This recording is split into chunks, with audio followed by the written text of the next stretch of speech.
एक सवाल है जो शायद तुमने कभी खुद से पूछा ही नहीं। तुम अल्लाह को कैसा समझते हो? क्या तुम उसे सिर्फ सजा देने वाला समझते हो या एक ऐसा रब जो तुम्हारी हर टूटी हुई सांस को भी महसूस करता है? कभी तुम इतना टूट गए हो कि तुम्हें लगा हो अब वापस जाने का कोई रास्ता नहीं?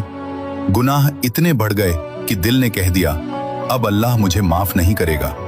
लेकिन यही सबसे बड़ा धोखा है। कुरान में अल्लाह फरमाता है अल्लाह की रहमत से मायूस मत हो। सोचो, जब अल्लाह खुद कह रहा है कि मायूस मत हो, तो फिर तुम कौन होते हो उम्मीद छोड़ने वाले? और सुनो, रसूलुल्लाह सल्लल्लाहु अलैहि वसल्लम ने फरमाया अल्लाह कहता है मैं अपने बंदे के गुमान के मुताबिक होता हूं।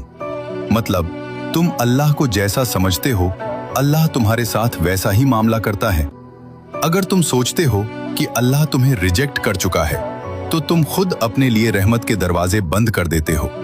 लेकिन अगर तुम कहते हो या अल्लाह मैं टूट गया हूं लेकिन मुझे यकीन है तू मुझे कभी छोड़ नहीं सकता, तो उस वक्त आसमान के दरवाजे खुल जाते हैं। तुम सोचते हो तुम्हारी दुआ कहां जाती है? क्या वो हवा में खो जाती है? नहीं, तुम्हारी हर एक दुआ सीधा उस रब तक पहुंचती है जो तुम्हारी रग रग से वाकिफ है। ये पूरी कायनात, ये सितारे, ये फलक, इनमें कोई ताकत नहीं अगर अल्लाह न चाहे। लेकिन जब तुम अल्लाह के सामने हाथ उठाते हो तो अल्लाह अपने हुक्म से पूरी कायनात को तुम्हारे लिए काम पर लगा देता है। रास्ते बनते हैं, मुश्किलें टूटती हैं और वो चीज जो तुमने मांगी होती है धीरे धीरे तुम्हारी तरफ चल पड़ती है। लेकिन एक शर्त है, यकीन। सिर्फ हाथ उठाना काफी नहीं, दिल का यकीन होना जरूरी है। तुम बस एक बार सच्चे दिल से झुक जाओ और कह दो या अल्लाह मुझे यकीन है तू मुझे देगा।